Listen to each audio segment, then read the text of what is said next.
दुनिया के नक्शे पर जिसे सबसे विकसित देश कहा जाता है, जिसे इंसानियत का मसीहा माना जाता है, उस भ्रम का टूट जाना किसी मौत से कम नहीं होता।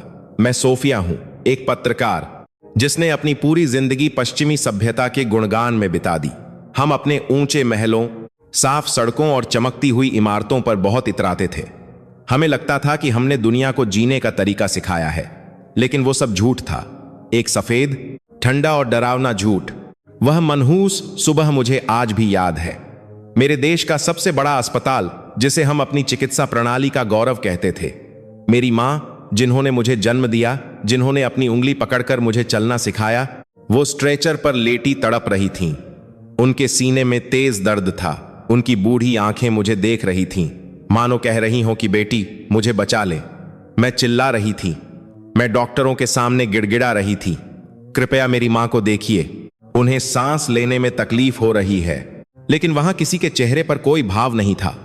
नर्स ने कंप्यूटर स्क्रीन से नजर हटाए बिना कहा, अपनी बारी का इंतजार करें, डॉक्टर अभी व्यस्त हैं। व्यस्त? क्या इंसान की जान से ज्यादा जरूरी भी कुछ हो सकता है? वहां सब कुछ नियम से चल रहा था, एक ठंडी बेजान मशीन की तरह। वहां भावनाएं नहीं थीं, सिर्फ प्रोटोकॉल था। मैंने अपनी मां का हाथ कसकर पकड़ रखा था। उनका हाथ ठंडा पड़ता जा रहा था। हमारे पास दुनिया की सबसे अच्छी मशीनें थीं, सबसे महंगी दवाइयां थीं, लेकिन वो इंसानियत नहीं थी जो एक मरते हुए व्यक्ति को 2 पल का सुकून दे सके। 4 घंटे, पूरे 4 घंटे मेरी मां उस कॉरिडोर में तड़पती रही, और जब डॉक्टर आए तब तक बहुत देर हो चुकी थी। मेरी मां मुझे उस ठंडे अस्पताल के गलियारे में अकेला छोड़कर चली गई थी। डॉक्टर ने बस इतना कहा, सॉरी। हमने प्रक्रिया का पालन किया। उस दिन मुझे समझ आया कि हम जिसे विकास कहते हैं, वो दरअसल एक धोखा है। जहां इंसान की कीमत एक कागज के टुकड़े से कम हो, वो देश विकसित कैसे हो सकता है? मेरे अंदर कुछ टूट गया था। जिस देश पर मुझे गर्व था, अब मुझे उससे घिन आने लगी थी। मुझे उस सूनेपन से भागना था। मैंने दुनिया का नक्शा उठाया। मेरी उंगली एक ऐसे देश पर जाकर रुकी जिसके बारे में मैंने हमेशा सिर्फ नकारात्मक खबरें ही सुनी थीं। भारत, इंडिया। मेरे साथी पत्रकारों ने मुझे बहुत डराया था। सोफिया, तुम वहां क्यों जा रही हो? वहां बहुत भीड़ है, गंदगी है, गरीबी है। वहां के लोग अनपढ़ हैं, वहां कोई सिस्टम नहीं है। पश्चिमी मीडिया ने हमारे दिमाग में भारत की यही तस्वीर बनाई थी, एक ऐसा देश जो पिछड़ा है, जहां लोग सपेरों की तरह रहते हैं। मैंने सोचा, जब मेरे विकसित देश में मेरी मां को सम्मान नहीं मिला, तो उस गरीब देश में क्या ही मिलेगा? शायद मैं वहां जाकर अपनी पीड़ा को कम कर सकूं, यह देखकर कि पूरी दुनिया ही ऐसी है। मैं भारत यह साबित करने आ रही थी कि इंसानियत हर जगह मर चुकी है। लेकिन मुझे नहीं पता था कि मैं उस मिट्टी पर कदम रखने जा रही हूं जहां के कण कण में संस्कार बसते हैं। मुझे नहीं पता था कि मैं भारत नहीं, बल्कि अपने जीवन के सबसे बड़े सच से मिलने जा रही हूं। हवाई जहाज ने जब दिल्ली के इंदिरा गांधी अंतर्राष्ट्रीय हवाई अड्डे पर लैंड किया, तो मेरे मन में कई आशंकाएं थीं। जैसे ही मैं बाहर निकली, गर्म हवा के झोंके ने मेरा स्वागत किया। यह यूरोप की एयर कंडीशन्ड हवा नहीं थी। इसमें मिट्टी की खुशबू थी, भीड़ थी, शोर था, टैक्सियों की कतारें, लोगों की भागदौड़। मेरी आंखों ने वही ढूंढना शुरू किया जो मुझे बताया गया था, अव्यवस्था। मैंने एक टैक्सी ली। ड्राइवर एक बूढ़ा आदमी था। उसकी दाढ़ी सफेद थी और माथे पर एक लाल टीका लगा था। उसने बहुत ही साधारण कपड़े पहने थे। मेरे देश में टैक्सी ड्राइवर यात्रियों से बात नहीं करते, वे बस अपनी मशीन चलाते हैं। लेकिन जैसे ही मैं बैठी, उसने पीछे मुड़कर हाथ जोड़कर कहा, नमस्ते मैडम, भारत में आपका स्वागत है। उसकी आवाज में एक अजीब सी खटास नहीं, बल्कि मिठास थी। उसने पूछा, मैडम, आप पहली बार भारत आई हैं? मैंने रूखा सा जवाब दिया, हाँ। मुझे बात करने का मन नहीं था। मुझे लगा कि यह जरूर मुझे ठगने की कोशिश करेगा, ज्यादा पैसे मांगेगा या घुमा फिरा कर ले जाएगा। यही तो सिखाया गया था हमें भारत के बारे में। रास्ते में ट्रैफिक जाम था। गाड़ियों के हॉर्न का शोर मेरे कानों में चुभ रहा था। मैंने मन ही मन सोचा, देखो, यही है वो अराजकता जिसके बारे में मैंने सुना था। तभी हमारी टैक्सी एक रेड लाइट पर रुकी। मेरी खिड़की के पास एक छोटा बच्चा आया जो गुब्बारे बेच रहा था। उसके कपड़े पुराने थे, पैर नंगे थे। मैंने अपना पर्स कसकर पकड़ लिया। मुझे लगा वह भीख मांगेगा, लेकिन तभी मैंने कुछ ऐसा देखा जिसने मुझे चौंका दिया। मेरे टैक्सी ड्राइवर ने अपनी जेब से पानी की बोतल निकाली और उस बच्चे को बुलाया। अरे छोटू, धूप बहुत तेज है, पानी पी ले। उसने वो पानी की बोतल उस बच्चे को दे दी। बच्चे ने मुस्कुराकर पानी पिया और बदले में ड्राइवर को एक गुब्बारा देने की कोशिश की। ड्राइवर ने हंसते हुए मना कर दिया और कहा, रख ले बेटा, अपनी मां के लिए ले जाना। मैं हैरान थी। एक गरीब टैक्सी ड्राइवर जो खुद दिन भर पसीना बहाकर कुछ रुपये कमाता है, वह एक अनजान बच्चे की प्यास बुझा रहा था। मेरे देश में हम अपनी पानी की बोतल भी किसी के साथ साझा नहीं करते। क्या इसे ही भारत कहते हैं? मैंने ड्राइवर से पूछा, क्या आप उस बच्चे को जानते हैं? उसने कार के शीशे में देखकर मुस्कुराते हुए कहा, नहीं मैडम, लेकिन प्यास तो सबकी एक जैसी होती है ना। हमारे यहां कहते हैं, नर सेवा ही नारायण सेवा है, मतलब इंसान की सेवा ही भगवान की पूजा है। उसकी बात सुनकर मैं चुप हो गई। इंसान की सेवा ही भगवान की पूजा है, यह बात किसी किताब में नहीं लिखी थी, यह उस साधारण से आदमी के आचरण में थी।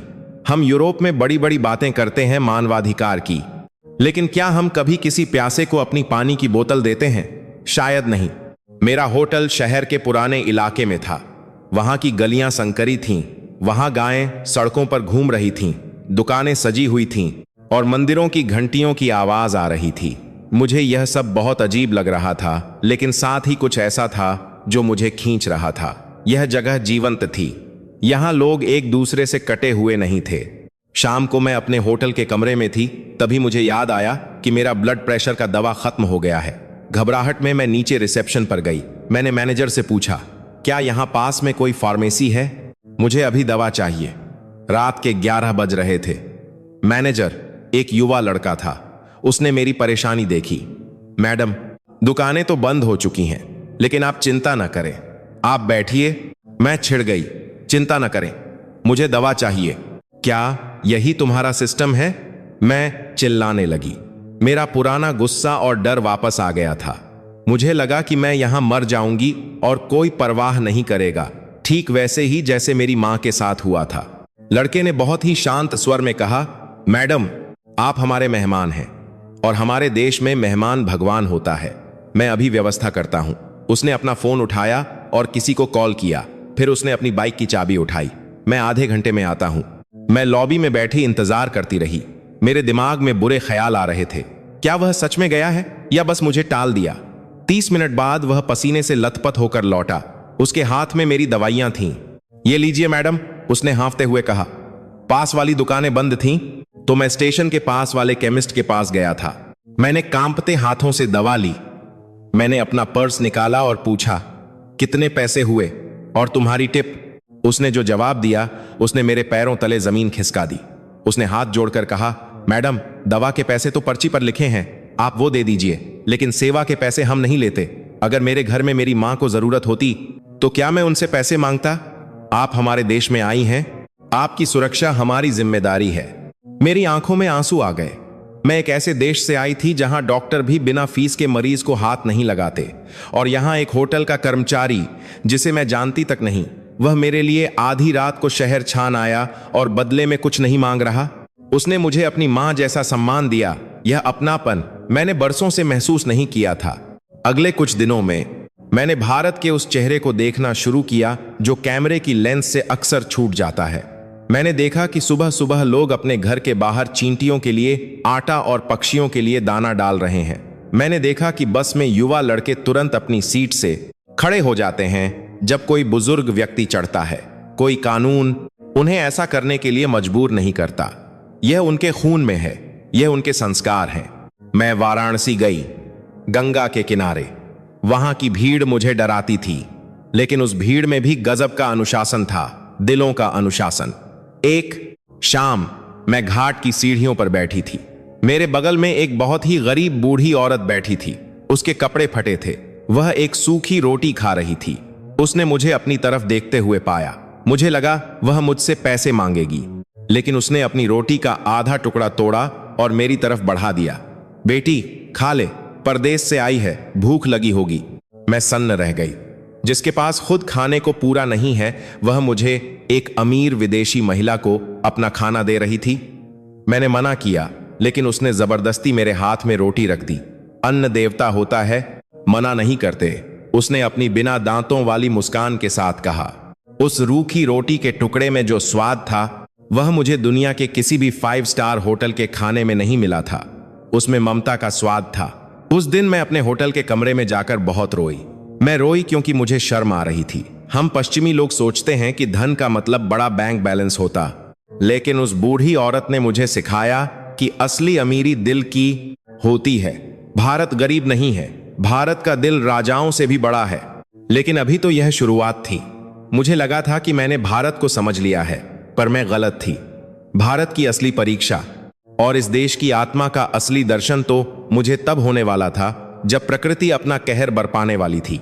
वह घटना जिसने मेरे जीवन को हमेशा के लिए बदल दिया अभी कुछ ही दिन दूर थी। मैं मुंबई पहुंची थी, सपनों का शहर, आसमान छूती इमारतें और उनके कदमों में बसी झुग्गियां। यह विरोधाभासों का शहर था। मानसून का समय था। मौसम विभाग ने भारी बारिश की चेतावनी दी थी, लेकिन मुझे लगा बारिश ही तो है, थोड़ा पानी भरेगा और क्या।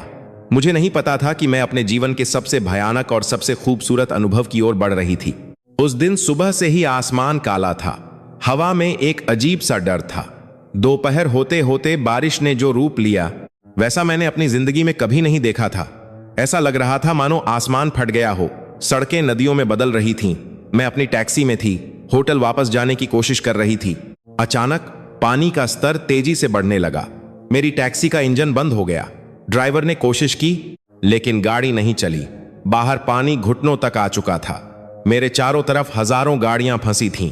बिजली कड़क रही थी। अंधेरा छाने लगा था। मेरे दिल की धड़कन तेज हो गई। मैंने यूरोप की बाढ़ की खबरें देखी थीं।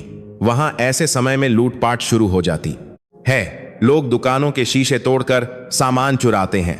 लोग एक दूसरे को धक्का देकर भागते हैं। सर्वाइवल ऑफ द फिटेस्ट, जो ताकतवर है वही बचेगा।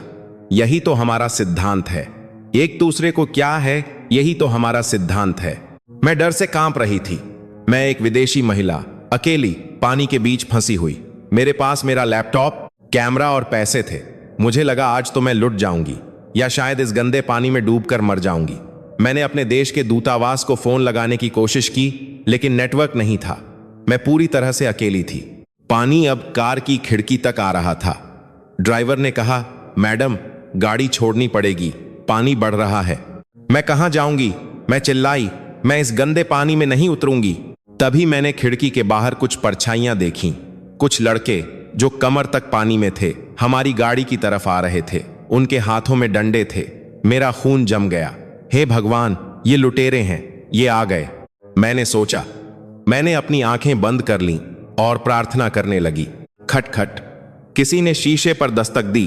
मैंने डरते डरते आंखें खोलीं। एक सांवला सा लड़का जिसकी उम्र मुश्किल से 20 साल होगी, बारिश में भीगता हुआ खड़ा था। वह चिल्ला रहा था, लेकिन कांच बंद होने के कारण मुझे सुनाई नहीं दे रहा था। मैंने सोचा वह मुझे बाहर निकलने की धमकी दे रहा है। ड्राइवर ने शीशा नीचे किया। मैडम जी, बाहर आइए, गाड़ी बह सकती है। वह लड़का चिल्लाया। नहीं, तुम कौन हो? मुझे हाथ मत लगाना। मैं पीछे हट गई। उस लड़के ने मेरी आंखों में देखा। उसकी आंखों में हवस नहीं थी, लालच नहीं था, वहां सिर्फ चिंता थी। बहन जी, डरिए मत, हम आपको बचाने आए हैं। आगे गुरुद्वारा है, वहां सब सुरक्षित हैं। आप हमारे साथ चलिए। बहन जी, उसने मुझे बहन कहा। इससे पहले कि मैं कुछ समझ पाती, उसने और उसके साथियों ने मिलकर मुझे सहारा दिया और गाड़ी से बाहर निकाला। पानी का बहाव बहुत तेज था। मैं गिर सकती थी, लेकिन उन लड़कों ने मेरे चारों तरफ एक घेरा बना लिया। मानव श्रृंखला। उन्होंने मेरा हाथ ऐसे पकड़ा था जैसे कोई भाई अपनी छोटी बहन का हाथ पकड़ता है। डेज वॉट टू एक DNA। सड़क पर जो नजारा मैंने देखा उसने मेरे दिमाग के सारे तर्क ध्वस्त कर दिए। यह अराजकता नहीं थी, यह युद्ध का मैदान नहीं था, यह प्रेम और सहयोग का महासागर था। मैंने देखा कि आलीशान कारों वाले लोग और झुग्गी में रहने वाले लोग सब एक साथ पानी में चल रहे थे। कोई अमीर नहीं था, कोई गरीब नहीं था, सब बस इंसान थे। मैंने देखा कि एक दुकान वाला जिसका सामान पानी में डूब रहा था, वह अपना सामान बचाने के बजाय फंसे हुए लोगों को अपनी दुकान की छत पर चढ़ा रहा था। आइए, ऊपर आइए, यहां सुरक्षित है, वह चिल्ला रहा था। मेरे देश में आपदा के समय लोग राशन जमाखोरी करते हैं। वे पानी की बोतलें 10 गुना दाम पर बेचते हैं। लेकिन यहां थोड़ी दूर आगे कुछ लोग एक बड़े पतीले में चाय और बिस्कुट बांट रहे थे। वे घुटनों तक पानी में खड़े थे। गरम चाय, बिस्कुट, बच्चों को पहले दीजिए। उनकी आवाज बारिश के शोर को चीर रही थी। वे यह सब मुफ्त में दे रहे थे। उस प्रलय के बीच जहां हर कोई अपनी जान बचा सकता था, ये भारत के लोग दूसरों का पेट भरने की चिंता कर रहे थे। मुझे बचाने वाला लड़का, जिसका नाम बाद में मुझे राज पता चला, उसने मुझसे कहा, मैडम आप थक गई होंगी, मेरा कंधा पकड़ लीजिए। उसने मुझे उस जगह तक पहुंचाया जहां कुछ और लोग इकट्ठा थे। वहां एक गणेश जी का छोटा सा मंदिर था जो थोड़ी ऊंचाई पर बना था। वहां सैकड़ों लोग शरण लिए हुए थे। हिंदू, मुस्लिम, सिख, ईसाई, सब एक ही छत के नीचे। कोई किसी का धर्म नहीं पूछ रहा था, कोई किसी की जाति नहीं पूछ रहा था। एक बूढ़ी अम्मा जिसने पुरानी सूती साड़ी पहनी थी, उसने मुझे भीगते हुए देखा। उसने तुरंत अपनी शॉल उतारकर मुझे ओढ़ा दी। ले बेटी, ठंड लग जाएगी, उसने अपनी कांपती आवाज में कहा। वह खुद ठंड से सिकुड़ रही थी, लेकिन उसे मेरी चिंता थी। मैं वहां खड़ी होकर सुन्न हो गई थी। यह वो भारत नहीं था जो मुझे टीवी पर दिखाया गया था। यह वो भारत नहीं था जिसे हम तीसरी दुनिया का देश कहते थे। यह तो पहली दुनिया से भी कहीं आगे था। यह मानवता की दुनिया थी। उस रात उस मंदिर के बरामदे में बैठकर मैंने जो देखा, वह मैं अपने जीवन में कभी नहीं भूल सकती। और वह कहानी, वह तो अभी शुरू ही हुई थी, क्योंकि असली चमत्कार तो अभी बाकी था। जब मैंने देखा कि कैसे भारत का हर एक नागरिक बिना किसी वर्दी के, बिना किसी सरकारी आदेश के एक सैनिक बन जाता है। मंदिर की वह रात मेरे जीवन की सबसे लंबी और सबसे शिक्षाप्रद रात थी। बाहर प्रलय मच रही थी। हवा की साएं साएं और बादलों की गर्जना ऐसी थी मानो आसमान जमीन पर गिर पड़ेगा। लेकिन उस मंदिर की 4 दीवारों के भीतर एक अलग ही दुनिया थी। वहां शांति थी, वहां विश्वास था। मुझे एक कोने में जगह मिली थी। मेरे कपड़े गीले थे और मैं ठंड से कांप रही थी। मेरे चारों तरफ सैकड़ों लोग थे। कुछ के घर बह गए थे, कुछ अपने परिवार से बिछड़ गए थे। अगर यह मेरा देश होता या कोई भी पश्चिमी देश होता, तो यहां अब तक चीख पुकार मच चुकी होती। लोग मेरा हक चिल्ला रहे होते, शिकायतें कर रहे होते कि सरकार ने बिस्तर क्यों नहीं भेजे, एसी क्यों नहीं चल रहा। लेकिन यहां सन्नाटा नहीं था, लेकिन शोर भी नहीं था। यहां सिर्फ फुसफुसाहट थी, दिलासे की फुसफुसाहट। मेरे बगल में एक परिवार बैठा था। एक मां अपने 2 छोटे बच्चों को अपनी साड़ी के पल्लू से ढकने की कोशिश कर रही थी। बच्चे रो रहे थे, शायद भूख से। उस मां की आंखों में आंसू थे, लेकिन वह अपने बच्चों के सामने मुस्कुरा रही थी। चुप हो जा बेटा, अभी सब ठीक हो जाएगा, भगवान जी परीक्षा ले रहे हैं, वह कह रही थी। मुझे अपनी मां याद आ गई। वह अस्पताल का ठंडा बिस्तर और यहां यह गीला फर्श। लेकिन यहां का फर्श उस अस्पताल के बिस्तर से ज्यादा गर्म था। तभी मंदिर के पुजारी जी और कुछ स्थानीय युवक बड़े बड़े बर्तन लेकर आए। खुशबू से पता चल रहा था कि उसमें खिचड़ी थी, साधारण चावल और दाल की खिचड़ी। मेरे पेट में चूहे कूद रहे थे। मैंने कल रात से कुछ नहीं खाया था, लेकिन मेरे मन में पुराना पश्चिमी संदेह जाग उठा। इतने सारे लोग हैं और खाना इतना कम। अब देखना, लोग एक दूसरे को कुचल देंगे खाने के लिए। अब जानवरों जैसी लड़ाई होगी। मैं अपनी जगह पर दुबक कर बैठ गई, यह तस्दीक करने के लिए कि मैं सुरक्षित रहूं जब भीड़ बेकाबू होगी। लेकिन जो हुआ, उसने मेरी आंखों से शर्म के आंसू निकाल दी। खाना बंटना शुरू हुआ, लेकिन कोई अपनी जगह से नहीं हिला, कोई धक्का मुक्की नहीं हुई, किसी ने लाइन नहीं तोड़ी। सबसे पहले नौजवान लड़कों ने बुजुर्गों को खाना दिया, फिर बच्चों को, फिर महिलाओं को, और सबसे आखिर में उन हट्टे कट्टे आदमियों ने खाना लिया। मेरे पास वह लड़का आया जिसने मुझे कार से बचाया था, राज। उसके हाथ में एक पत्तल पत्ते की प्लेट थी जिसमें गर्मा गर्म खिचड़ी थी। लीजिए दीदी, पहले आप खाइए, उसने कहा। मैंने प्लेट ली। मेरी उंगलियां कांप रही थीं। मैंने देखा कि राज खुद पूरी तरह भीगा हुआ था। उसके होंठ ठंड से नीले पड़ रहे थे। मैंने पूछा, तुमने खाया? उसने मुस्कुराते हुए कहा, मैं बाद में खा लूंगा, हमारे यहां अतिथि को पहले खिलाते हैं, आप खाइए। मैंने खाना शुरू किया। वह खिचड़ी, उसमें घी नहीं था, उसमें महंगे मसाले नहीं थे, लेकिन उसका स्वाद अमृत जैसा था। वह स्वाद सेवा का था। खाते खाते मेरी नजर उस कोने में बैठी मां और बच्चों पर पड़ी। खाना खत्म होने वाला था। उस माँ की प्लेट में बहुत थोड़ी सी खिचड़ी बची थी। उसने खुद एक तक खाते में बैठी में एक तरबाताहा निवाला भी नहीं खाया था। वह अपने दोनों बच्चों को खिला रही थी। तभी पास में बैठे एक मजदूर जैसे दिखने वाले आदमी ने, जो शायद दिन भर की मेहनत के बाद थका हारा था, अपनी प्लेट उठाई। उसने अपनी प्लेट का आधा खाना उस माँ की प्लेट में डाल दिया। भाभी जी, बच्चों को भूख लगी होगी, मेरा पेट तो पानी पीकर भर गया है, उसने झूठ बोला। साफ पता चल रहा था कि वह भूखा था। उस माँ ने हाथ जोड़कर उसे धन्यवाद दिया। उस मजदूर ने कोई एहसान नहीं जताया। वह बस वहां से उठकर चला गया ताकि वह माँ शर्मिंदा ना महसूस करे। मैं खाना भूल गई, मेरा निवाला गले में अटक गया। ये कौन लोग हैं? ये किस मिट्टी के बने हैं? मेरे देश में हम रेस्तरां में अपना बिल आधा आधा करने के लिए लड़ते हैं। हम अपने भाई से भी हिसाब मांगते हैं, और यहां एक गरीब मजदूर जिसका शायद अपना घर पानी में डूब गया है, वह अपनी भूख को मारकर एक अनजान मां का पेट भर रहा है। क्या यही वह गरीबी है जिसका मजाक हम पश्चिम में उड़ाते हैं? अगर यह गरीबी है तो हे ईश्वर, पूरी दुनिया को गरीब बना दे ताकि उनमें यह अमीरी आ सके। रात गहरी होती गई। बिजली गुल थी, सिर्फ दियों की रोशनी थी। मंदिर के बीच में कुछ बुजुर्गों ने भजन गाना शुरू कर दिया। रघुपति राघव राजा राम। उनके पास कोई वाद्य यंत्र नहीं था, बस उनकी हथेलियां थीं जो ताल दे रही थीं। बाहर मौत का तांडव चल रहा था और अंदर जीवन का संगीत। उस संगीत ने डर को खत्म कर दिया था। मैं अभी भी कांप रही थी। मेरे गीले कपड़े सूख नहीं रहे थे। मुझे छींक आने लगी। मुझे बुखार महसूस हो रहा था। मैं अपने घुटनों में सिर देकर सिकुड़ गई। मुझे लगा कि मैं बीमार पड़ जाऊंगी और इस भीड़ में कौन मेरा ख्याल रखेगा। तभी मैंने महसूस किया कि मेरे ऊपर कुछ गर्म रखा गया है। मैंने सिर उठाया। एक बहुत ही बुजुर्ग बाबा, जिनकी कमर झुकी हुई थी, उन्होंने अपनी ऊनी शॉल मेरे कंधों पर डाल दी थी। वह शॉल पुरानी थी, उसमें कई जगह रफू किया गया था, लेकिन वह सूखी और गर्म थी। नहीं नहीं बाबा, मैंने हिंदी में टूटे फूटे शब्दों में कहा, आपको ठंड लगेगी। बाबा ने मेरे सिर पर अपना कांपता हुआ हाथ रखा। उनकी हथेलियों में मेहनत की लकीरें थीं।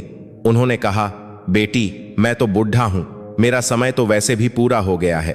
तू परदेश से आई है, तू परदेश से आई है, तू परदेश से आई है। हमारी मेहमान है।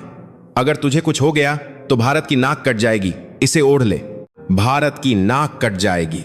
एक अनपढ़ गरीब बुजुर्ग को अपने देश की इज्जत की इतनी चिंता थी। मेरे देश में लोग अपने देश को कोसते हैं, टैक्स बचाने के लिए झूठ बोलते हैं, और यहां यह बूढ़ा आदमी, जिसे शायद सरकार से कभी कुछ नहीं मिला होगा, वह अपने देश के सम्मान के लिए अपनी एकमात्र शॉल एक अजनबी को दे रहा था। मैं खुद को रोक नहीं पाई। मैं उस बाबा के पैरों में गिर पड़ी। मैं रोने लगी। मैं अपनी मां के लिए रोई। मैं अपनी उस झूठी दुनिया के लिए रोई जिसे मैं पीछे छोड़ आई थी, और मैं इस सच्चे प्यार के लिए रोई जो मुझे यहां मिल रहा था। बाबा ने मुझे उठाया और ऐसे गले लगाया जैसे मैं उनकी अपनी पोती हूं। उस रात मुझे पता चला कि खून का रिश्ता ही सब कुछ नहीं होता। एक रिश्ता इंसानियत का भी होता है, जो भारत के कण कण में बसा है। सुबह के 4 बजे थे। बारिश थोड़ी कम हुई थी, लेकिन पानी अभी भी भरा था। अचानक मंदिर के दरवाजे पर शोर हुआ। डॉक्टर, कोई डॉक्टर है क्या? कोई चिल्ला रहा था। सभी लोग चौंक कर उठ गए। एक आदमी अपनी गर्भवती पत्नी को गोद में उठाए अंदर भागा आ रहा था। वह औरत दर्द से कराह रही थी। उसका समय पूरा हो चुका था और शायद प्रसव पीड़ा शुरू हो गई थी। रास्ता बंद है, एम्बुलेंस नहीं आ सकती। वह आदमी रो रहा था, मेरी पत्नी मर जाएगी, बचा लो कोई। पूरे हॉल में सन्नाटा छा गया। वहां कोई डॉक्टर नहीं था। मेरे दिल की धड़कन रुक गई। क्या अब एक त्रासदी होगी? क्या मैं फिर से एक मौत देखूंगी? लेकिन मैं भूल गई थी कि मैं भारत में हूं। तुरंत ही भीड़ में से 3-4 बुजुर्ग महिलाएं उठीं। उन्होंने एक दूसरे को देखा और बिना एक शब्द बोले काम पर लग गईं। घबराओ मत बेटा, एक दादी ने उस आदमी से कहा, हम हैं ना। उन्होंने मंदिर के एक कोने को तुरंत खाली करवाया। कुछ आदमियों ने अपनी धोती और गमछे उतार कर दिए ताकि एक पर्दा बनाया जा सके। निजता, प्राइवेसी का सम्मान। इस भीड़ और अफरा तफरी में भी उन्होंने उस औरत की मर्यादा का पूरा ख्याल रखा। पानी नहीं था तो लोगों ने अपनी पानी की बोतलें जमा की। साफ कपड़े नहीं थे तो एक नौजवान ने अपनी नई शर्ट उतार कर दी। इसे फाड़कर काम में लो, यह साफ है, उसने कहा। उस पर्दे के पीछे क्या हो रहा था हमें नहीं दिख रहा था। बस उस औरत की कराहने की आवाजें आ रही थीं और उन दादियों की हौसला देने वाली बातें। जोर लगा बेटी, बस थोड़ा और, दुर्गा का नाम ले। बाहर वह पति दीवार से सिर टिकाए रो रहा था। हे भगवान, अगर मेरी पत्नी को कुछ हो गया तो। तभी एक चमत्कार हुआ। वहां मौजूद सारे लोग, हिंदू, मुस्लिम, सिख, सब एक साथ प्रार्थना करने लगे। कोई हनुमान चालीसा पढ़ रहा था, कोई आयतें पढ़ रहा था, कोई वाहे गुरु का नाम ले रहा था। सबके हाथ उस अनजान औरत और उसके बच्चे के लिए उठे थे। उस पल मुझे महसूस हुआ कि भारत को धर्मनिरपेक्ष सेक्युलर होने के लिए संविधान की जरूरत नहीं है। भारत की आत्मा ही सबको साथ लेकर चलने वाली है। यहां दुख सबका साझा होता है। और फिर एक बच्चे के रोने की आवाज गूंजी, ऊआ ऊआ। वह आवाज किसी संगीत से कम नहीं थी। पर्दा हटा और एक दादी ने अपने खून से स्ने हाथों में एक नए जीवन को उठाया हुआ था। लक्ष्मी आई है, बेटी हुई है, उन्होंने घोषणा की। पूरा मंदिर खुशी से झूम उठा। लोग तालियां बजाने लगे, एक दूसरे को गले लगाने लगे। वह पिता जमीन पर बैठकर फूट फूट कर रोने लगा, खुशी के आंसू। लोग भूल गए कि बाहर बाढ़ है, भूल गए कि उनके घर डूब गए हैं। एक नए जीवन का स्वागत उन्होंने ऐसे किया जैसे उनके खुद के घर में बच्चा हुआ हो। उस मजदूर ने, जिसने अपना खाना दिया था, अपनी जेब से 10 रुपये का एक मुड़ा तुड़ा नोट निकाला और उस बच्ची के पास रख दिया। शगुन है, उसने कहा। देखते ही देखते वहां नोटों और सिक्कों का ढेर लग गया। जिसके पास जो था उसने दिया। मैं यह सब अपनी नम आंखों से देख रही थी। एक ऐसी जगह जहां मौत का डर था, वहां जीवन ने जन्म लिया था। और उस जीवन को बचाने के लिए कोई अत्याधुनिक मशीनें नहीं थीं, कोई स्पेशलिस्ट डॉक्टर नहीं थे। वहां सिर्फ साहस था, सहयोग था और वह पारंपरिक ज्ञान था जो भारत की नसों में बहता है। सुबह हो गई, बारिश रुक चुकी थी। सूरज की पहली किरण मंदिर के गुंबद पर पड़ी। मैं बाहर निकली और बालकनी से नीचे देखा। पानी कम हो रहा था, लेकिन जो मैंने देखा उसने मेरे रोंगटे खड़े कर दिए। सड़क पर जहां कल तक सिर्फ पानी था, अब हजारों लोग थे। ये सरकारी बचाव दल के लोग नहीं थे, ये आम नागरिक थे। कोई ट्रक लेकर आया था, कोई ट्रैक्टर। वे खाना बांट रहे थे, फंसे हुए लोगों को निकाल रहे थे। मैंने एक दृश्य देखा जिसने भारतीय युवाओं के प्रति मेरी सोच हमेशा के लिए बदल दी। कुछ कॉलेज के लड़के, जिन्होंने शायद फैशनेबल कपड़े पहने होंगे, अब कीचड़ में स्ने हुए थे। वे एक मानव श्रृंखला बनाकर एक डूबी हुई बस से लोगों को निकाल रहे थे। एक लड़का अपनी जान की परवाह किए बिना पानी के तेज बहाव में कूद गया, क्योंकि उसे लगा कि उसने किसी कुत्ते के पिल्ले की आवाज सुनी है। वह एक पिल्ले को बचाकर लाया और अपनी शर्ट में उसे गर्माहट दी। यहां जान की कीमत सिर्फ इंसान की नहीं, हर जीव की है। तभी राज मेरे पास आया। दीदी, पानी कम हो गया है, चलिए मैं आपको सुरक्षित जगह पर पहुंचा देता हूं, जहां से आपको होटल जाने का रास्ता मिल जाएगा। मैं जाना नहीं चाहती थी। यह जगह, यह मंदिर, यह भीड़, यह अब मुझे अपने घर से ज्यादा अपना लग रहा था। लेकिन मुझे जाना था। मैंने उस बाबा के पैर छुए जिन्होंने मुझे शॉल दी थी। मैंने उस मां को देखा जो अपने बच्चों के साथ सो रही थी। जब मैं मंदिर की सीढ़ियां उतर रही थी, मैंने पीछे मुड़कर देखा। उस जगह ने मुझे वह दिया था जो मेरा अमीर देश मुझे नहीं दे पाया, जीने की वजह और मानवता पर भरोसा। लेकिन मेरी यात्रा अभी खत्म नहीं हुई थी। मुझे अभी यह देखना बाकी था कि जब यह सब खत्म हो जाएगा, जब पानी उतर जाएगा, तो क्या यह प्यार भी उतर जाएगा, या यह भारत की मिट्टी में हमेशा के लिए समाया हुआ है। और मुझे अभी एक ऐसे व्यक्ति से मिलना था जो मुझे इस भारतीयता का असली मतलब समझाने वाला था। एक ऐसा व्यक्ति जिसने अपना सब कुछ खो दिया था, फिर भी वह राजा की तरह मुस्कुरा रहा था। पानी उतर चुका था, लेकिन अपने पीछे तबाही के निशान छोड़ गया था। मैं मंदिर की सीढ़ियों से नीचे उतरी। मेरे पैर कीचड़ में ढंस रहे थे। चारों तरफ मलबा बिखरा हुआ था, टूटी हुई कुर्सियां, भीगे हुए गद्दे, बच्चों के खिलौने, सब कुछ कीचड़ में सना हुआ था। हवा में नमी और गीली मिट्टी की गंध थी। मैंने अपने कैमरे का लेंस साफ किया। एक पत्रकार के रूप में मैंने दुनिया भर में कई आपदाएं कवर की थीं। मुझे पता था कि अब क्या देखने को मिलेगा। गुस्सा, हताशा, सरकार के खिलाफ नारेबाजी। लोग अपने टूटे हुए घरों के सामने बैठकर छाती पीटकर रो रहे होंगे। लोग बीमा कंपनियों को कोस रहे होंगे। लोग एक दूसरे खुश रहे हों से लड़ रहे होंगे कि यह सब तुम्हारी गलती है। मैं इन्हीं दृश्यों की तलाश में आगे बढ़ी। मैं उस बस्ती की तरफ गई जहां नुकसान सबसे ज्यादा हुआ था। वह एक गरीब बस्ती थी जिसे यहां स्लम कहा जाता है। मेरे देश के लोग इसे गंदी बस्ती कहते हैं, लेकिन आज मुझे वहां जो पवित्रता दिखी वह किसी महल में भी नहीं मिल सकती थी। जैसे ही मैं बस्ती की संकरी गली में दाखिल हुई, मैं हैरान रह गई। वहां मातम नहीं था, वहां सन्नाटा नहीं था, वहां तो जीवन वापस अपनी रफ्तार पकड़ रहा था। मैंने देखा कि औरतें अपनी साड़ियां कमर में कसकर, हाथों में झाड़ू और बाल्टियां लिए अपने घरों से कीचड़ निकाल रही थीं।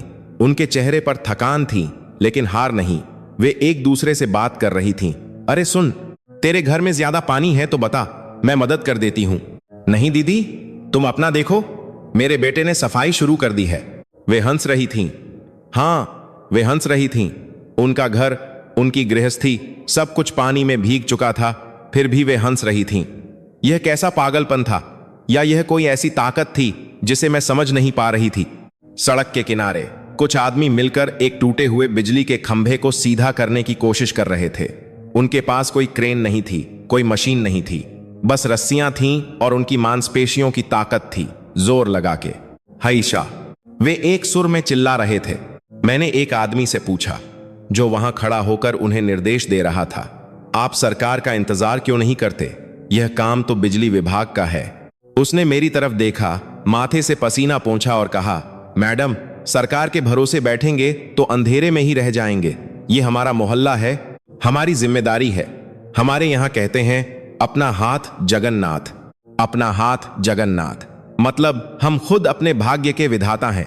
पश्चिमी देशों में हम सिस्टम के गुलाम हो गए हैं। बत्ती जाती है तो हम फोन उठाकर शिकायत करते हैं, खुद पेंचकस उठाने की हिम्मत नहीं करते। लेकिन यहां ये लोग आपदा का इंतजार नहीं करते, वे उसका सामना करते हैं। मैं थोड़ा और आगे बढ़ी। मुझे एक जगह पर कुछ धुआं उठता दिखाई दिया। खुशबू आ रही थी अदरक और इलायची की। टूटे हुए घरों और कीचड़ के बीच इस खुशबू ने मुझे अपनी ओर खींचा। वहां एक पुरानी आधी ढही हुई दीवार के सहारे एक बुजुर्ग आदमी बैठा था। उसका नाम राम काका था, जैसा कि बाद में मुझे पता चला। उसकी छोटी सी चाय की दुकान थी, जो अब मलबे का ढेर बन चुकी थी। उसकी टीन की छत उड़ गई थी, उसका काउंटर टूट गया था, लेकिन मलबे के बीच उसने 3 ईंटें रखकर एक चूल्हा बनाया था। उस पर एक काली पड़ी हुई केतली रखी थी, जिसमें चाय उबल रही थी। राम काका के कपड़े मैले थे, उनके चेहरे पर झुर्रियां थीं जो उनके कठिन जीवन की कहानी कह रही थीं, लेकिन उनकी आंखों में एक अजीब सी चमक थी, शांति की चमक। मैं उनके पास जाकर खड़ी हो गई। मुझे लगा वह रो रहा होगा। उसने सिर उठाया और मुझे देखा। उसकी आंखों में आंसू नहीं, स्वागत का भाव था। आओ बिटिया, आओ, उसने अपनी टूटी फूटी आवाज में कहा। चाय पियोगी? अभी ताजी बनाई है। मैं सन्न रह गई। काका, मैंने धीरे से कहा, आपका सब कुछ तो बह गया, आपकी दुकान, आपका सामान, और आप चाय बना रहे हैं? राम काका हंसे। उनकी हंसी में एक खनक थी, जैसे मंदिर की घंटी। उन्होंने कुल्हड़ मिट्टी का कप में चाय छानी और मेरी तरफ बढ़ाई। बिटिया, उन्होंने कहा, दुकान ही तो टूटी है, हाथ पैर तो सलामत हैं। जब तक हाथ पैर चल रहे हैं, इंसान गरीब नहीं होता। उन्होंने चाय की चुस्की ली और टूटी हुई दीवार की तरफ इशारा किया। यह दुकान मैंने 30 साल पहले बनाई थी, पाई पाई जोड़कर। कल रात मेरी आंखों के सामने यह पानी में बह गई। मुझे बहुत दुख हुआ, मैं रोया भी, लेकिन फिर मैंने सोचा, देने वाला भी वही ऊपर वाला है और लेने वाला भी वही है। शायद उसकी मर्जी यही थी। शायद वह चाहता है कि मैं इसे और सुंदर बनाऊं। मैं उनकी बातें सुन रही थी और मुझे अपने कानों पर विश्वास नहीं हो रहा था। मेरे देश में अगर किसी की कार पर एक खरोंच भी आ जाए तो उसका दिन बर्बाद हो जाता है, वह डिप्रेशन में चला जाता है। और यहां यह आदमी अपनी पूरी जिंदगी की कमाई खोकर भी ऊपर वाले की मर्जी मानकर मुस्कुरा रहा है। लेकिन काका, मैंने पूछा, अब आप क्या करेंगे? आपके पास पैसे नहीं हैं, घर नहीं है। राम काका ने नीचे से एक बिस्कुट का पैकेट निकाला जो शायद बच गया था। उन्होंने उसे खोला और मुझे दिया। कल की चिंता क्यों करूं बिटिया? जब चिड़िया को भी दाना मिलता है तो हम तो इंसान हैं। देखो, आज सुबह ही मेरे पड़ोसी ने मुझे दूध लाकर दिया, किसी ने चीनी दी, बन गई ना चाय। भारत में कोई भूखा नहीं सोता, हम मिल बांट कर खा लेंगे, रूखी सूखी खाएंगे, लेकिन इज्जत से जिएंगे। उन्होंने एक बहुत गहरी बात कही। मकान कच्चा हो सकता है, लेकिन हमारा भाईचारा पक्का है। मैं उस कुल्हड़ की चाय को पी रही थी। वह चाय नहीं थी, वह इस देश का अमृत था। उस चाय में उस बुजुर्ग के पसीने की, उसके सब्र की और उसकी अटूट आस्था की मिठास थी। मैंने अपना बटुआ निकाला। मैं उनकी मदद करना चाहती थी। मैंने कुछ बड़े नोट निकाले और उनकी तरफ बढ़ाए। काका, यह रख लीजिए, इससे आप अपनी दुकान ठीक करवा लेना, मैंने कहा। राम काका का चेहरा गंभीर हो गया। उन्होंने मेरा हाथ पकड़कर नोट वापस मेरी तरफ कर दिए। नहीं बिटिया, लक्ष्मी मेहनत की अच्छी लगती है, खैरात की नहीं। तुम हमारी मेहमान हो। तुमसे पैसे लूंगा तो ऊपर जाकर भगवान को क्या मुंह दिखाऊंगा? अगर मदद करनी है तो बस दुआ देना कि मेरे हाथ पैर चलते रहें। मेरा सिर शर्म से झुक गया। मैं अपनी दौलत से उनकी मदद करना चाहती थी, लेकिन उन्होंने अपने स्वाभिमान से मुझे बौना साबित कर दिया था। वह फटे कपड़ों में बैठा आदमी मुझसे कहीं ज्यादा अमीर था। उसके पास संतोष का धन था। तभी वहां कुछ शोर हुआ। एक ट्रक आया था। उसमें से कुछ लोग अनाज की बोरियां उतार रहे थे। यह एक स्थानीय स्वयंसेवी संस्था गो का ट्रक था। राशन आया है, राशन आया है, बच्चे चिल्लाने लगे। मैं वहां गई। मुझे लगा कि अब तो भगदड़ मचेगी। भूखे लोग अनाज के लिए टूट पड़ेंगे। लेकिन एक बार फिर भारत ने मुझे गलत साबित कर दिया। मैंने देखा कि लोग कतार में खड़े हो गए, एक एक करके, बिना किसी पुलिस वाले के डंडे के। ट्रक पर खड़ा आदमी नाम पुकार रहा था। रमेश, 10 किलो चावल, 2 किलो दाल। रमेश आगे आया। उसने बोरी ली, हाथ जोड़कर माथे से लगाई और चला गया। फिर एक नाम पुकारा गया, सकीना बी। एक बूढ़ी औरत आगे आई। बेटा, मेरे घर में सिर्फ मैं और मेरी पोती हैं। 10 किलो ज्यादा हो जाएगा। मुझे 5 किलो ही दे दो, बाकी किसी और को दे देना जिसे ज्यादा जरूरत हो। क्या कम राशन मांगना विपत्ति के समय में? वहां मौजूद वॉलंटियर की आंखें भर आईं। उसने कहा, नहीं मां जी, यह आपका हक है, रख लीजिए। नहीं बेटा, सकीना बी ने जिद की। अन्न बर्बाद करना पाप है। किसी भूखे के पेट में जाएगा तो मुझे दुआ मिलेगी। मैं उस दृश्य को अपने कैमरे में कैद कर रही थी, लेकिन मेरे हाथ कांप रहे थे। यह सिर्फ अनुशासन नहीं था, यह धर्म था। हिंदू धर्म, इस्लाम धर्म, सिख धर्म से भी बड़ा। यह इंसानियत का धर्म था। मैंने महसूस किया कि भारत की ताकत उसकी सरकार में नहीं, उसकी सेना में नहीं, बल्कि उसके आम आदमी के चरित्र में है। एक ऐसा चरित्र जो हजारों सालों की तपस्या और संस्कारों से बना है। दोपहर हो गई थी, धूप तेज थी, लेकिन लोग काम में लगे थे। कहीं कोई टूटी हुई दीवार जोड़ रहा था, कहीं कोई गीले कपड़ों को सुखा रहा था। मैंने देखा कि एक जगह कुछ बच्चे कीचड़ में क्रिकेट खेल रहे थे। उनकी गेंद बार बार गंदे पानी में जा रही थी, लेकिन उनकी हंसी नहीं रुक रही थी। आउट, तू आउट है। नहीं, नॉट आउट। उनके लिए बाढ़ एक घटना थी, लेकिन उनका बचपन उससे बड़ा था। उनकी यह बेफिक्री, यह मस्ती बता रही थी कि भारत का भविष्य सुरक्षित है, क्योंकि ये बच्चे डरना नहीं जानते, ये हर हाल में जीना जानते हैं।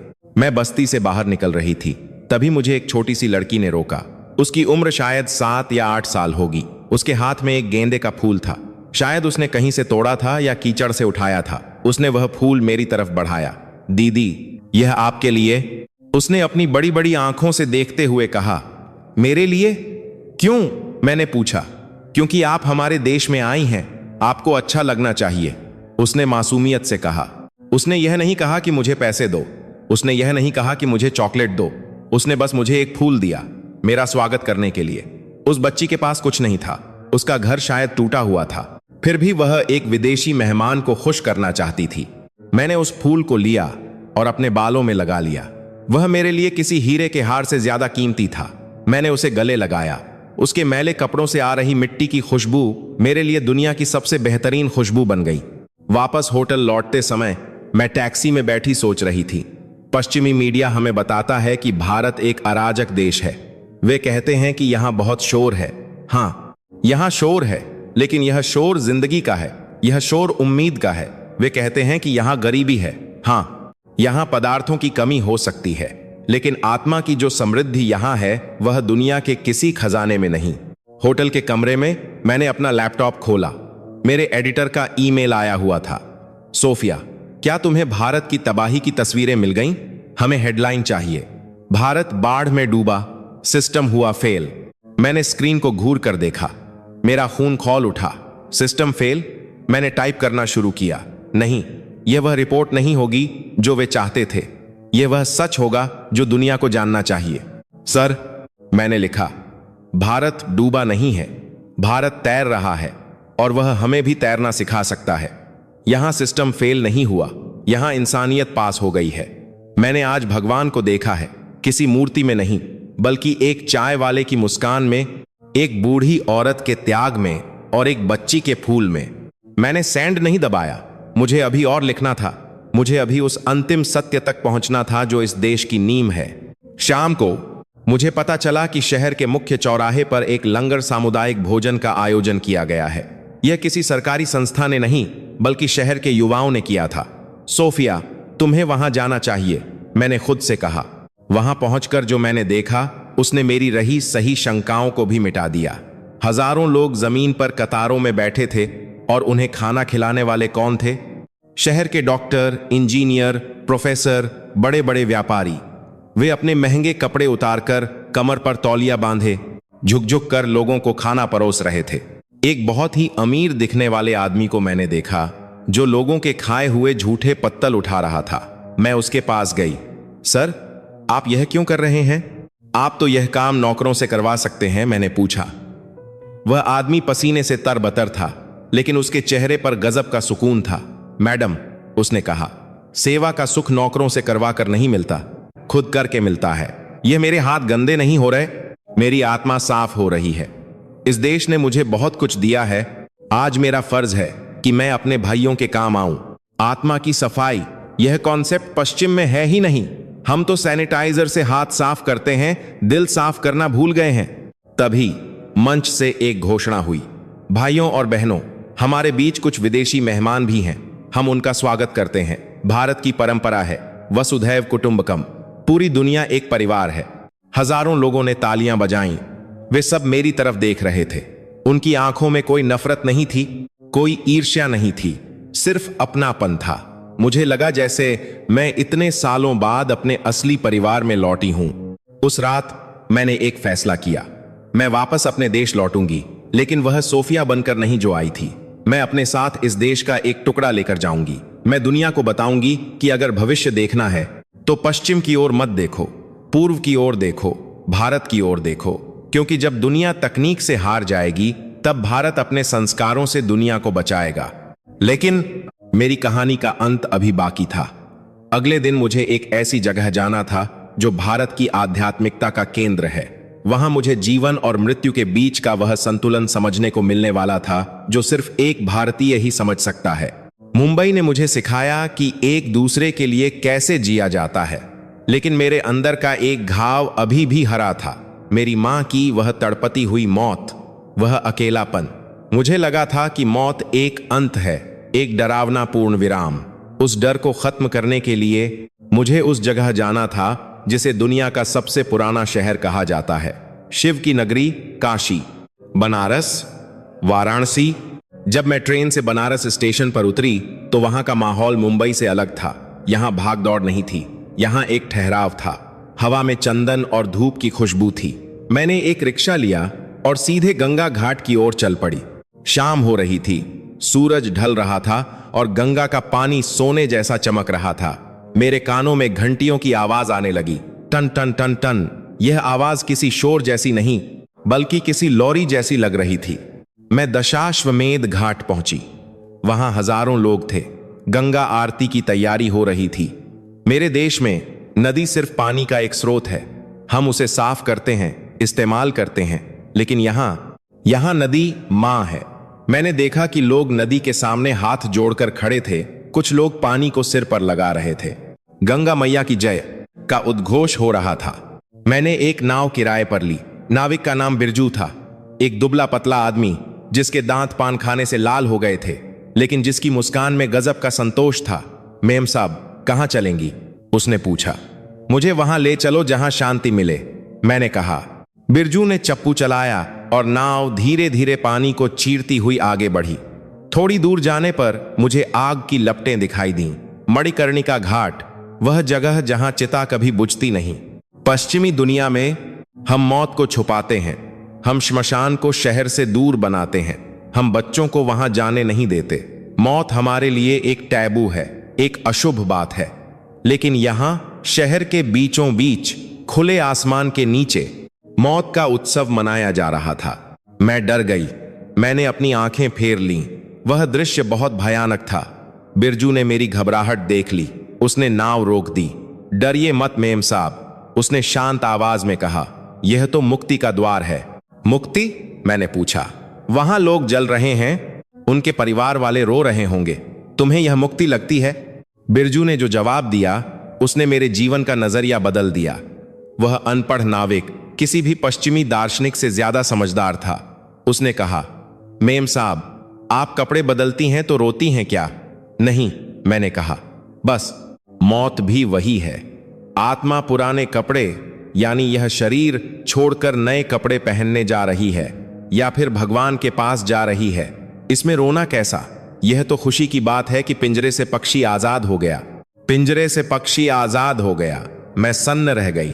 मेरी मां अस्पताल के उस ठंडे कमरे में मशीनों के बीच एक पिंजरे में ही तो थी और मैं रो रही थी क्योंकि वह पिंजरा टूट गया था। बिरजू ने आगे कहा, देखो मेम साहब, वहां देखो। उसने एक चिता की ओर इशारा किया। वो जो शरीर जल रहा है वह एक बहुत अमीर सेठ का था और उसके बगल में वो दूसरी चिता, वो एक गरीब मजदूर की है, लेकिन आग दोनों को बराबर जला रही है। राख दोनों की एक जैसी है। गंगा मैया दोनों को अपनी गोद में एक जैसा सुलाएगी। यहां कोई बड़ा नहीं, कोई छोटा नहीं, अंत में सब एक हैं। मेरे गालों पर आंसू लुढ़क आए, लेकिन ये आंसू दुख के नहीं थे। यह एक भारी बोझ के उतरने के आंसू थे। मैंने हमेशा सोचा था कि मेरी मां अकेली मरी, लेकिन बनारस के इस घाट पर मुझे समझ आया कि कोई अकेला नहीं मरता। हम सब उस परम शक्ति का हिस्सा हैं। मैंने अपना पर्स खोला और अपनी मां की एक छोटी सी फोटो निकाली जो मैं हमेशा साथ रखती थी। बिरजू, मैंने कहा, मेरी मां, वो बहुत तकलीफ में गई थी, क्या उसे शांति मिलेगी? बिरजू ने अपनी गमछा से अपना चेहरा पोंछा और कहा, मेम साहब, अगर आप काशी में हैं और मां को याद कर रही हैं तो समझो उनकी शांति का संदेश आ गया। आप उनके लिए एक दिया दीपक जला दीजिए, गंगा मैया सब तक संदेश पहुंचा देती है। उसने मुझे एक पत्तल का दिया दिया जिसमें गुलाब की कुछ पंखुड़ियां और एक जलती हुई बत्ती थी। मैंने उस दिए को अपने दोनों हाथों में उठाया। मेरे हाथ कांप रहे थे। मैंने आंखें बंद की और अपनी मां का चेहरा याद किया। इस बार मुझे उनका तड़पता हुआ चेहरा नहीं दिखा, मुझे उनका मुस्कुराता हुआ चेहरा दिखा। गो इन पीस, मॉम, शांति से जाओ। मां, मैंने फुसफुसाया और दिए को पानी में छोड़ दिया। वह छोटा सा दीपक गंगा की लहरों पर डगमगाता हुआ आगे बढ़ा। वह हजारों अन्य दीपकों के साथ मिल गया। रोशनी की एक नदी बह रही थी। मुझे लगा जैसे मेरी मां की आत्मा उन हजारों आत्माओं के साथ मिल गई है। अब वह अकेली नहीं थी। मुझे एक अजीब सी शांति महसूस हुई, एक ऐसी शांति जो मुझे दुनिया की किसी भी महंगी थेरेपी से नहीं मिली थी। भारत ने मेरे घाव भर दिए थे। अगले दिन मैंने बनारस की गलियों में घूमने का फैसला किया।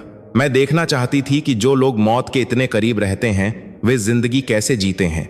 गलियां संकरी थीं, गायें बैठी थीं, स्कूटर हॉर्न बजा रहे थे। एक छोटी सी दुकान पर मैंने कचौड़ी और जलेबी खाई। दुकानदार एक मोटा ताजा आदमी था जो जोर जोर से हंस रहा था। अरे मेम साहब, और लीजिए। बनारस आए और जलेबी नहीं खाई तो क्या खाया? मैंने उससे पूछा। भैया, आप लोग दिन भर शव यात्राएं देखते हैं, राम नाम सत्य है सुनते हैं, आपको डिप्रेशन नहीं होता, आपको डर नहीं लगता? वह हंस पड़ा। मेम साहब, डर कैसा?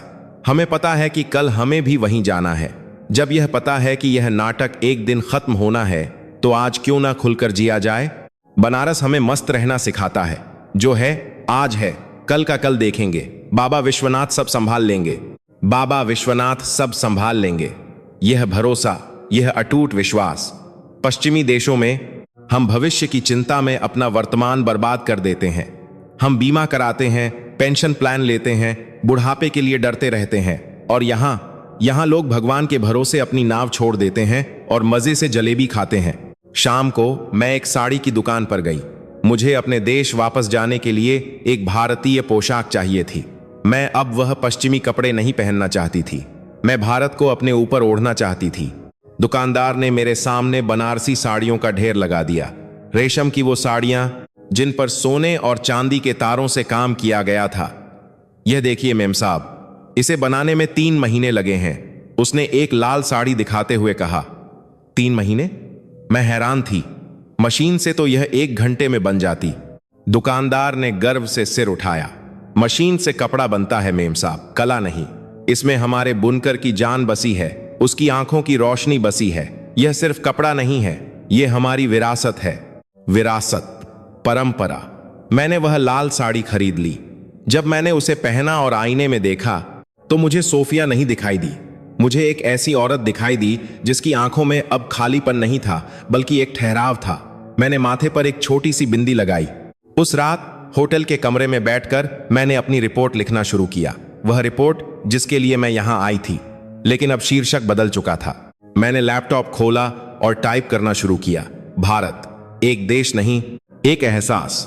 मैंने लिखा, मैं यहां आई थी यह साबित करने की इंसानियत मर चुकी है, लेकिन मुझे यहां वह मिला जो हम पश्चिम के लोग सदियों पहले खो चुके हैं। मैंने लिखा कि कैसे एक गरीब टैक्सी ड्राइवर ने अपनी पानी की बोतल एक बच्चे को दे दी। मैंने लिखा कि कैसे बाढ़ में हिंदुओं आपको कमसात में एक कास कराती है और मुसलमानों ने एक ही छत के नीचे पनाह ली और एक दूसरे का सहारा बने। मैंने लिखा कि कैसे राम काका ने अपनी टूटी दुकान के मलबे पर बैठकर मुझे चाय पिलाई। और मैंने लिखा बनारस के उस नाविक के बारे में जिसने मुझे मौत का असली मतलब समझाया। लिखते लिखते मेरी उंगलियां नहीं रुक रही थीं, शब्द अपने आप आ रहे थे। पश्चिमी दुनिया को लगता है कि भारत को विकास की जरूरत है। हमें लगता है कि उन्हें नई सड़कें, नई इमारतें, नए मॉल चाहिए। हाँ, उन्हें चाहिए, लेकिन उससे कहीं ज्यादा दुनिया को भारत की जरूरत है। हमें भारत से यह सीखने की जरूरत है कि कम में कैसे खुश रहा जाता है। हमें सीखने की जरूरत है कि बुजुर्गों को बोझ नहीं, बल्कि वटवृक्ष बरगद का पेड़ कैसे माना जाता है। हमें सीखने की जरूरत है कि प्रकृति को संसाधन नहीं, बल्कि मां कैसे कहा जाता है। मैंने लिखा, मैं एक नास्तिक बनकर आई थी। मैं विज्ञान को मानने वाली थी, लेकिन भारत की हवा में कुछ ऐसा है जो आपको झुका देता है। यहां आकर मुझे महसूस हुआ कि विज्ञान वहां खत्म होता है जहां से भारत की आस्था शुरू होती है। अगली सुबह मेरी वापसी की उड़ान थी। मुझे दिल्ली वापस जाना था और वहां से लंदन, लेकिन मेरा मन भारी था।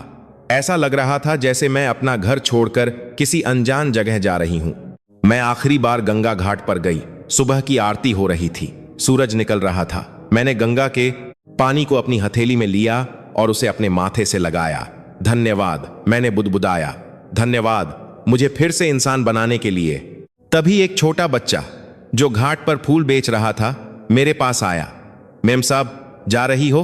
हाँ बेटा। फिर आओगी?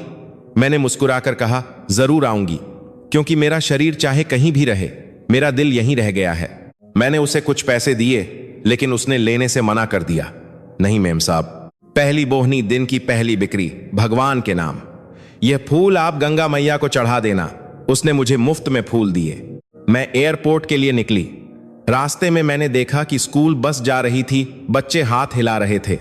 मैंने देखा कि एक गाय सड़क के बीच में बैठी थी और गाड़ियां शांति से उसके बगल से निकल रही थीं। कोई हॉर्न नहीं बजा रहा था। यह सह अस्तित्व कोएग्जिस्टेंस सिर्फ भारत में संभव है। हवाई जहाज में बैठते वक्त मैंने खिड़की से नीचे देखा। भारत भूमि धीरे धीरे छोटी होती जा रही थी, लेकिन उसका कद मेरे मन में हिमालय से भी ऊंचा हो गया था। मेरे बगल वाली सीट पर एक भारतीय बुजुर्ग बैठे थे। उन्होंने मुझे उदास देखकर पूछा, बेटी क्या हुआ? भारत पसंद नहीं आया? मैं उनकी तरफ पलटी। मेरी आंखों में गर्व के आंसू थे। मैंने हिंदी में जवाब दिया, बाबूजी, भारत पसंद नहीं आया। मुझे भारत से प्यार हो गया है। मुझे गर्व है कि मैंने इस धरती को छुआ। वे मुस्कुराए। भारत तो सबको अपना बना लेता है बेटी। अब बस एक काम बाकी था। मुझे अपने देश पहुंचना था और लाइव टीवी पर वह सच बोलना था जो शायद बहुत से लोगों को कड़वा लगे। मुझे अपने ही लोगों का भ्रम तोड़ना था। मुझे उन्हें आईना दिखाना था, और यह काम आसान नहीं होने वाला था, क्योंकि सच बोलना हमेशा मुश्किल होता है, खासकर तब जब सामने वाला सुनना न चाहे। लेकिन मेरे साथ अब राम काका का आशीर्वाद था, बिरजू की समझ थी और उस बाढ़ में मिले हजारों लोगों का प्यार था। मैं तैयार थी।